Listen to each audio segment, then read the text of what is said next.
Lundi 30 septembre, bienvenue dans le 20h et merci de suivre RTI 1. Nous ouvrons l'actualité en ce début de semaine par le Conseil des ministres tenu ce jour au palais présidentiel d'Abidjan. Plusieurs mesures et décisions annoncées. Le projet de budget pour l'année 2025 a été adopté. Il est estimé à 15 309,2 milliards de francs CFA contre 13 720,7 milliards de francs CFA en 2024. À la suite de ce Conseil des ministres, le président Alassane Ouattara, président du RHDP, a eu une rencontre avec les coordonnateurs du parti. Il a été question de leur mission, de l'avenir du RHDP et de son fonctionnement.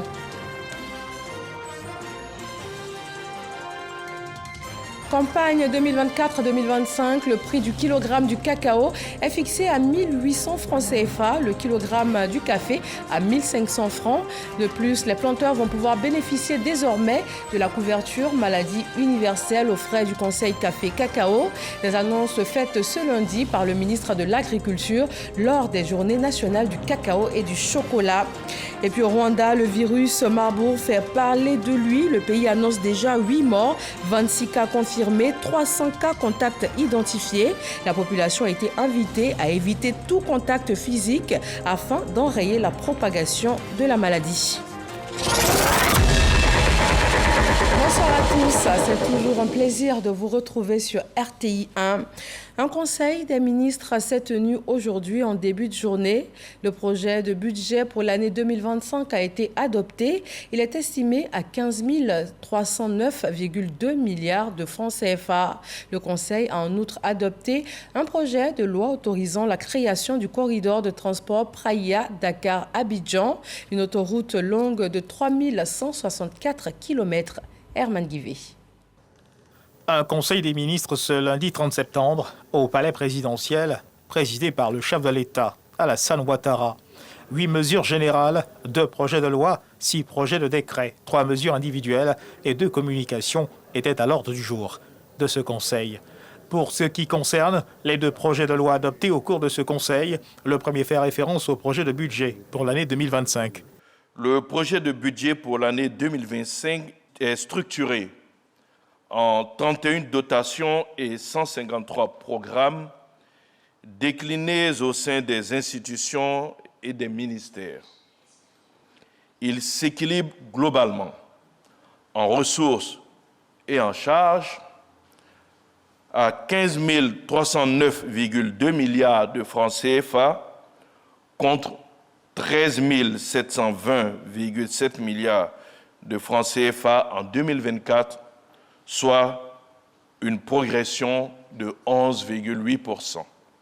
Au titre du ministère des Affaires étrangères, de l'intégration africaine et des Ivoiriens de l'extérieur, le Conseil a adopté un projet de loi autorisant le président de la République à ratifier le traité relatif à la création du corridor de transport Praia-Dakar-Abidjan.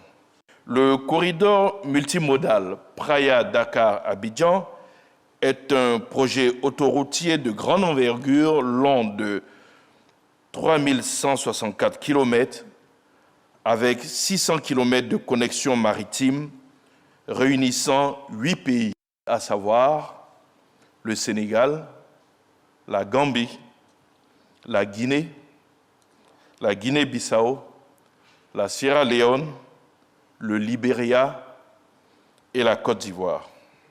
La section ivoirienne du corridor, partant de la frontière libérienne jusqu'à Abidjan, longue de 790 km, traverse plusieurs grandes villes de l'ouest et du centre ivoirien dont Toulepleu, Guiglo, Daloa et Yamoussoukro pour rejoindre Bingerville, lieu de connexion du corridor autoroutier Abidjan. La ratification du traité portant cette initiative régionale permettra de renforcer la connectivité et le commerce régional et de moderniser les infrastructures, mais également d'attirer davantage d'investissements étrangers en Côte d'Ivoire et dans la sous-région. Au nombre des 6 projets de décret adoptés par le Conseil, celui fixant les règles relatives à l'opération intégrée de sécurisation foncière rurale. Ce décret détermine les règles de conduite des projets et programmes de sécurisation foncière rurale financés par l'État ou cofinancés par l'État et les partenaires techniques et financiers.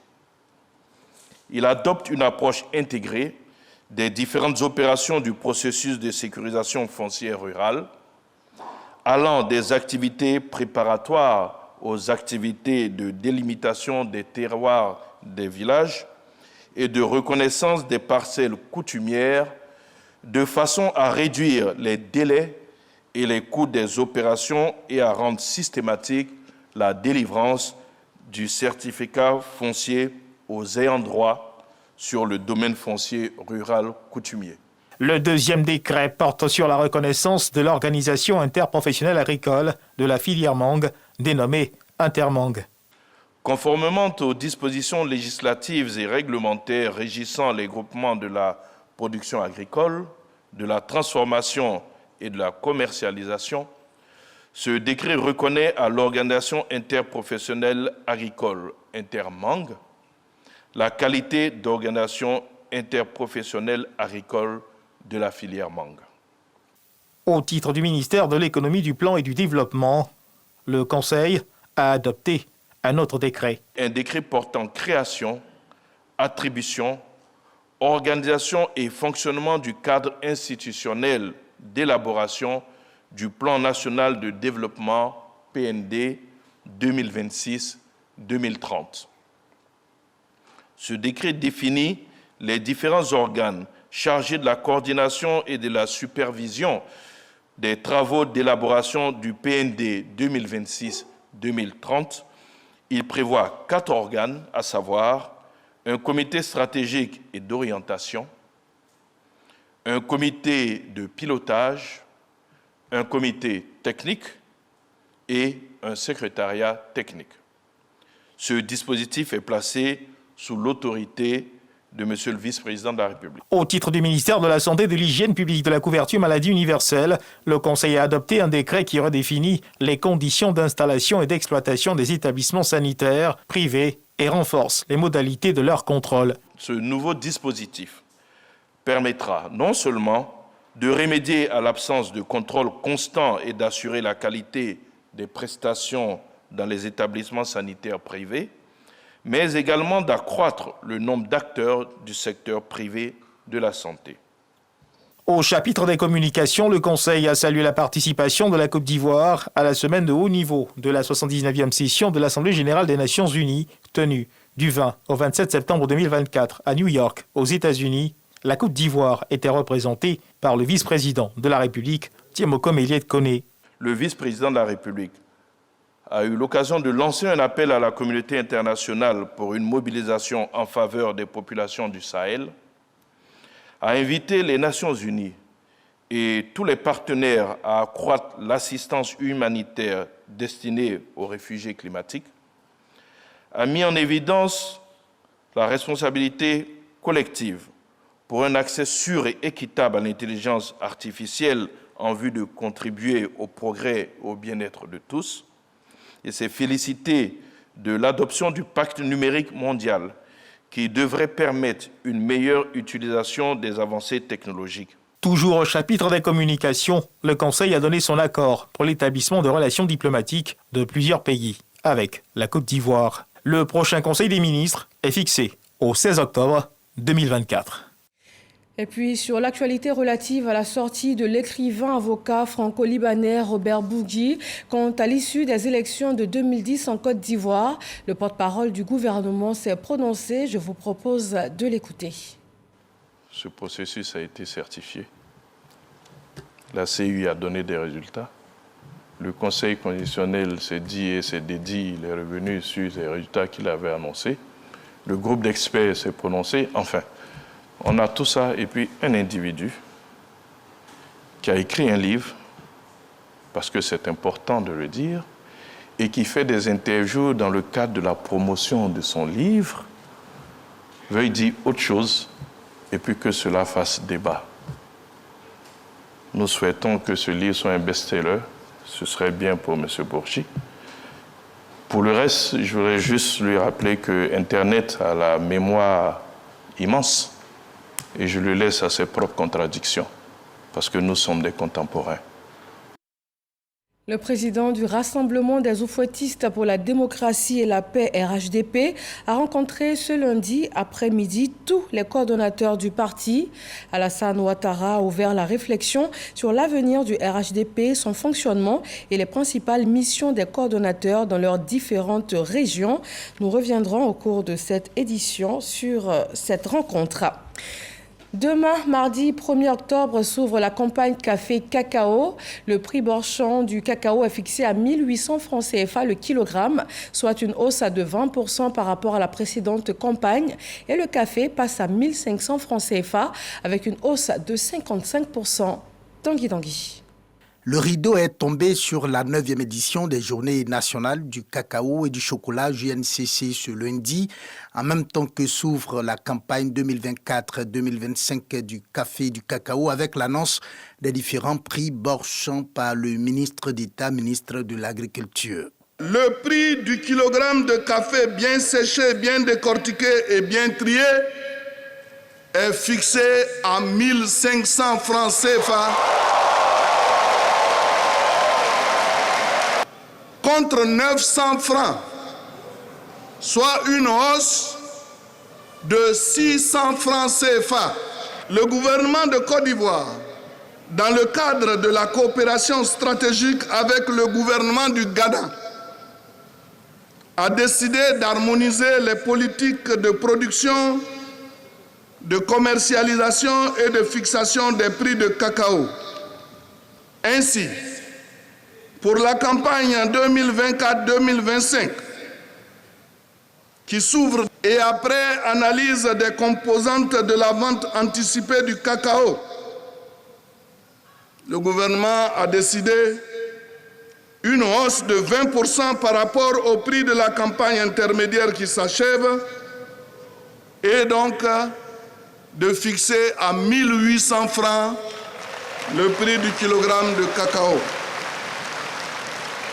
Autre annonce tout aussi notable, les producteurs de café et de cacao détenteurs de la carte de producteurs bénéficieront désormais de la couverture maladie universelle aux frais du Conseil café-cacao.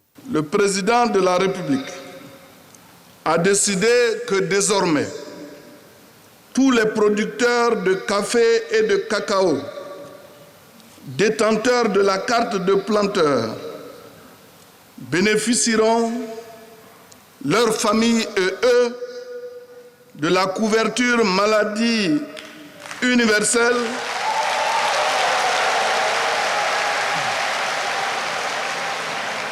prise en charge par le Conseil du café-cacao.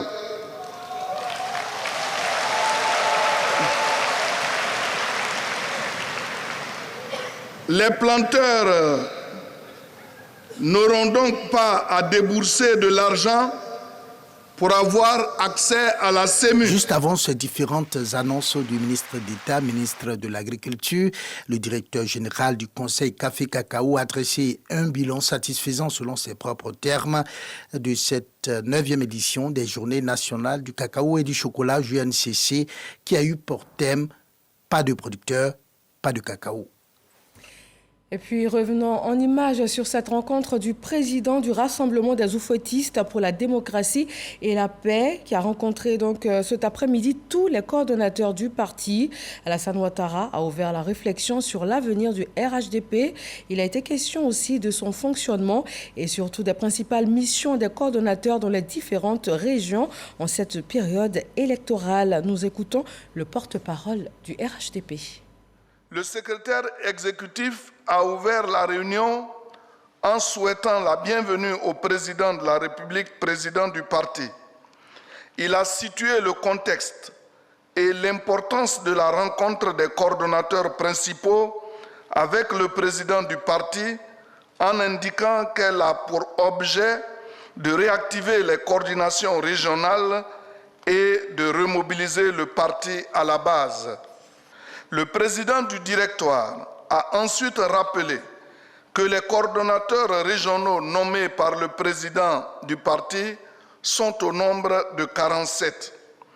Leur désignation intervient pour soutenir et coordonner les activités du parti au sein des 350 départements politiques et des 924 zones créées sur toute l'étendue du territoire national.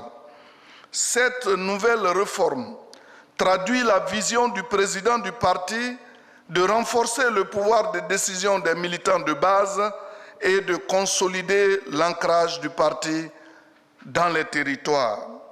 Le président du directoire a dressé un état de la vitalité des coordinations régionales ainsi que l'avancée des principaux programmes en cours d'exécution. À ce titre, le président du parti a entendu un compte-rendu détaillé du fonctionnement des coordinations régionales depuis leur installation. Un état a été ainsi dressé des difficultés rencontrées sur le terrain. Concernant les opérations en cours sur le terrain, le président du directoire a indiqué que 1 140 021 militants ont été enrôlés dans la base de données e-militants du RHDP. Par ailleurs, le parti se prépare activement au démarrage de l'opération de révision de la liste électorale fixée au 19 octobre par le gouvernement. Le RHDP s'est fixé un objectif de 1 200 000 potentiels primo-votants à inscrire sur la liste électorale. Voilà donc un point de la rencontre de ce jour du président du RHDP avec les coordonnateurs des différentes régions. Dans le secteur éducation, la ministre Mariatou Koné a échangé ce lundi avec des représentants de 11 fêtières syndicales. Une rencontre dans la continuité du dialogue sectoriel pour l'amélioration des conditions de travail et des revendications financières du corps enseignant pour cette année scolaire. Des négociations sont en cours selon la ministre de tutelle. Le point avec Jean-Marc Djadji. La ministre de l'Éducation nationale et de l'alphabétisation, Mariatou Koné, et les 11 syndicats du secteur éducation-formation autour d'une table à l'ordre du jour, le rappel des mesures prises par le gouvernement pour l'amélioration des conditions de travail du corps enseignant, l'indemnité de logement, la suppression des cours de mercredi dans le préscolaire et le primaire et l'abrogation de l'arrêté 0041 qui consacre la non-syndicalisation des directeurs d'école. Et surtout, la prise en compte de la revendication sur la prime trimestrielle et des indemnités au personnel enseignant à partir de cette année scolaire 2024-2025. Nous avons confié à Madame la ministre, qui est notre représentante au sein du gouvernement, de conduire cette préoccupation au fin de trouver des réponses qui rassurent les enseignants de Côte d'Ivoire. Donc nous lui faisons confiance. Le dialogue n'a jamais été rompu entre les syndicats et la tutelle. Et d'ailleurs, je les considère comme des partenaires sociaux. C'est ensemble que nous discutons des problèmes. C'est ensemble également que nous trouvons des solutions à ces problèmes. Ils vont se retrouver en atelier pour nous produire un document qui soit une espèce de livre blanc, si on peut appeler ça comme ça, le livre blanc des fêtières syndicales du ministère de l'Éducation nationale et de l'alphabétisation. Et nous allons continuer les négociations. Les échanges entre le ministère de l'Éducation nationale et les syndicats du corps enseignant se poursuivront dans le cadre du dialogue permanent pour un système éducatif plus performant. Dans la région du Guémon, zone ouest de la Côte d'Ivoire, pour la période 2020-2023, 6 424 jeunes ont vu leur projet financé à hauteur de 2,2 milliards de francs CFA. Ces bénéficiaires du programme Emploi Jeunes bénéficient aussi d'un accompagnement. Certains viennent de recevoir la visite du ministre de la Promotion de la Jeunesse, de l'Insertion professionnelle et du service civique. Le point de Chris Diomondé et Patricia Omouetia. Bénéficiaire du programme de l'agence Emploi Jeunes, l'association Benkadi a reçu la somme de 2 millions de francs CFA pour réaliser la culture du manioc. Ce champ de 6 hectares est un rêve qui se réalise pour tous ces jeunes qui veulent entreprendre. Nous sommes à 13 km de Bangolo, dans la région du Guemon. C'est un projet qui nous a permis aujourd'hui à se suffire à notre besoin.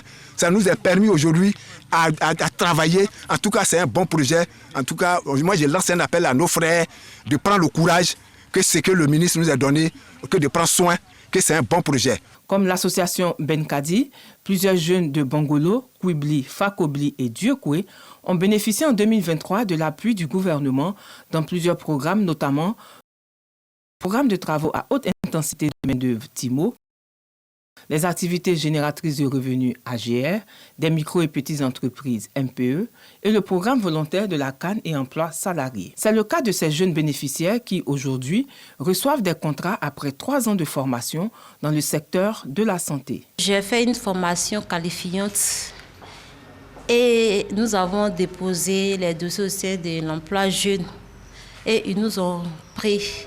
Nous avons fait un stage de 6 mois. Après, ils ont reconduit le stage et on a été embauchés. Financement, installation et encadrement, c'est tout le sens des objectifs de l'Agence Emploi Jeunes qui voit le ministre de la Promotion et de l'Emploi des Jeunes rendre visite aux bénéficiaires des différents projets d'insertion de l'agence. Il est soutenu par Seredo Célestin, président du conseil régional du Guemon. Depuis longtemps déjà, certains jeunes ont été pris en compte. Voilà l'exemple palpable. La conclusion de toute cette tournée opérée par le ministère de la Jeunesse, c'est aujourd'hui à Dieukwé. Mais c'est tout ce qu'on demande et c'est la philosophie du docteur Alassane Ouattara, président de la République de Côte d'Ivoire. En 2023, plusieurs jeunes ont été intégrés dans le dispositif de l'Agence Emploi Jeunes dans le Guemon. Pour Mamadou Touré, c'est un pari réussi. Lorsque là on constate 4 jeunes qui ont été pris en stage pendant quelques mois et qui au bout sont embauchés, je pense que c'est notre vocation au niveau du gouvernement, faire en sorte de créer l'environnement nécessaire avec des mesures incitatives pour permettre aux entreprises d'embaucher les jeunes. Donc on a des dispositifs qui marchent. Bien évidemment, il y a toujours des points d'amélioration. D'ailleurs, ces visites nous permettent donc d'échanger avec les jeunes pour voir ce qui marche moins bien. J'ai souhaité que tous mes opérationnels soient sur le terrain pour s'imprégner des réalités. Et puis, donc, bien évidemment, s'il y a des choses à corriger, on va les corriger. Mais globalement, on peut dire que ça marche. Des entreprises partenaires ont reçu des parchemins en guise de reconnaissance pour leurs actions de citoyenneté aux côtés du gouvernement. Cette année, 2705 jeunes ont pu bénéficier d'une prise en charge de l'Agence Emploi Jeunes pour un coût global de 1,9 milliard de francs CFA. Au total, 6424 jeunes de la région du Guemon ont bénéficié de l'appui du gouvernement à hauteur de 2,2 milliards de francs CFA. À New York, en marge de la 79e session de l'Assemblée générale des Nations unies, le ministre des Affaires étrangères, de l'intégration africaine et des Ivoiriens de l'extérieur, Léon Kakou Adom, multiplie les rencontres avec des homologues de pays partenaires. Il s'agit entre autres des ministres des Affaires étrangères de l'Algérie, de la Tunisie, du Burundi et de Cuba.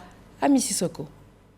Le ministre des Affaires étrangères, de l'intégration africaine et des Ivoiriens de l'extérieur, Léon Kakou Adom, a mené plusieurs rencontres bilatérales avec ses homologues de différents pays pour renforcer les liens entre la Côte d'Ivoire et ses partenaires stratégiques. Avec Ahmed Attaf et Mohamed Ali, respectivement ministres algériens et tunisiens des Affaires étrangères, les échanges ont porté sur le renforcement des relations bilatérales et l'exploration de nouvelles opportunités de coopération dans le domaine de la santé, de l'éducation et des infrastructures. Avec son homologue béninois, Olusegun Adjadi, les deux personnalités ont évoqué les questions d'intérêt commun. Le ministre Léon Kakou Adom a aussi échangé avec Albert Singiro, ministre burundais des Affaires étrangères, dans le cadre de la coopération Sud-Sud pour approfondir les relations. Également rencontré Bruno Rodriguez Parilla, ministre des Affaires étrangères de Cuba. Avec lui, il était question du renforcement de la coopération dans le domaine de la santé publique, notamment des programmes de formation médicale, car Cuba serait reconnu pour son expertise médicale. En plus des rencontres bilatérales, le ministre des Affaires étrangères, Léon Kakou Adom, a participé à la réunion des ministres des Affaires étrangères organisée par le secrétaire d'État américain Anthony Blinken sur la promotion d'un développement durable à travers l'intelligence artificielle sûre et sécurisée. Le ministre Kakou Adom a également pris part à la réunion plénière de haut niveau commémorant la 11e journée internationale de l'élimination totale des armes nucléaires aux Nations Unies, où il a réaffirmé l'engagement de la Côte d'Ivoire pour l'élimination totale de ces armes. Lutte contre le blanchiment d'argent, le financement du terrorisme et la prolifération des armes de destruction. Le GIABA, groupe intergouvernemental d'action contre le blanchiment d'argent en Afrique de l'Ouest, a réuni à Abidjan les acteurs du secteur privé et des affaires. Léon Brou nous propose le point des travaux. Il consiste à introduire dans le système financier légal des fonds illicites de manière à perturber ce système traditionnel. Le blanchiment de capitaux, un phénomène face auquel les récents outils et réformes de gouvernement enregistrent des avancées. Il en est ainsi de l'augmentation des dossiers traités et transmis par la CENTIF au pôle pénal économique et financier, de même que des décisions de justice prononcées en matière de blanchiment de capitaux avec de nombreuses saisies qui ont fait l'objet de ventes par la GRAC.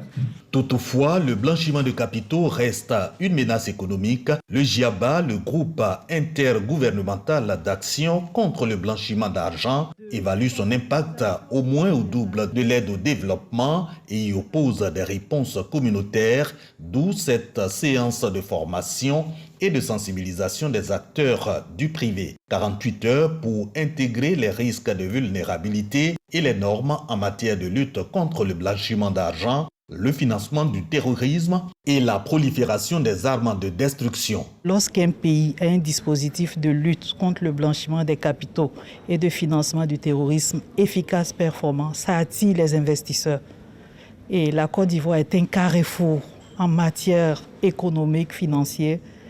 Nous voulons que ce secteur privé soit un maillon de notre chaîne qui puisse étendre ses tentacules positivement aux côtés de l'État, aux côtés de la CEDEAO, du monde entier. Objectif, intégrité de l'économie nationale, le ministère des Finances et du Budget et celui de l'Intérieur soutiennent le GIABA, vecteur de cette formation du secteur privé qui intervient après celle des journalistes, de la société civile, du corps diplomatique et des jeunes. Sur la scène culturelle ivoirienne, la soirée des créateurs de mode a ouvert le débat pour sa 11e édition sur l'avenir et la direction de l'industrie de la mode en Côte d'Ivoire. Innovation, créativité, célébration ont également marqué l'événement, comme vous pourrez le voir dans ce reportage de Serge Pacom-Didi, commenté par Jean-Marc Djadi. 11e édition du traditionnel dîner gala de l'Association des créateurs de mode de Côte d'Ivoire, ACMC. Moment de partage, de réflexion sur l'avenir de la mode en Côte d'Ivoire. Un hommage rendu à Angibel, icône de la mode ivoirienne, 80 ans d'âge, de celle-là même, qui a réussi à implanter le raffia dans la mode depuis les années 80. J'ai trouvé la voie qu'il faut pour sortir la culture de Côte d'Ivoire, travailler avec nos produits locaux. Aux jeunes créateurs, je voudrais qu'ils fassent de la richesse. C'est ce que nous possédons comme richesse culturelle. Cette année, on a innové en faisant un colloque, un séminaire sur la formation, donc sur la professionnalisation des acteurs de la mode. On existe depuis 2003 et cette association compte tous les doyens de la mode de Côte d'Ivoire. Cette célébration de la créativité et de l'innovation dans la mode est à juste titre saluée par Françoise Remarque, ministre de la Culture et de la Francophonie et la représentation pays de l'UNESCO. Ces personnalités réitèrent leur engagement à promouvoir le secteur de la mode en Côte d'Ivoire. Derrière cette célébration, c'est bien sûr la mise en avant de la créativité, particulièrement dans le domaine de la mode. C'est aussi la mise en avant de l'excellence et de la transmission. La Côte d'Ivoire a toujours été un creuset au niveau de la culture et cette place s'est accélérée sous le leadership du président de la République ces dernières années. Un moment festif et de retrouvailles dans une ambiance bon enfant entre ces créateurs de mode de Côte d'Ivoire, loin de leurs ateliers respectifs et autres salles d'essayage. On parle maintenant de sécurité aéroportuaire. La Sodexam obtient le premier prix ACI Afrique pour la sécurité aéroportuaire 2024. Et dans la catégorie aéroport de moins de 10 000 mouvements, le certificat de gestion de crise et résilience aéroportuaire revient à l'aéroport de Korogo. Dans l'actualité internationale, le Rwanda est touché depuis le vendredi 27 septembre dernier par une épidémie de virus Marburg. Le pays annonce déjà 8 morts, 26 cas confirmés, 300 personnes cas contacts ont été identifiées et certains ont déjà été placés dans des centres d'isolement. La population est invitée à éviter tout contact physique afin d'enrayer la propagation de cette fièvre hémorragique mortelle. Elle est semblable à Ebola, très contagieuse et il n'existe pour l'heure ni vaccin ni traitement approuvé.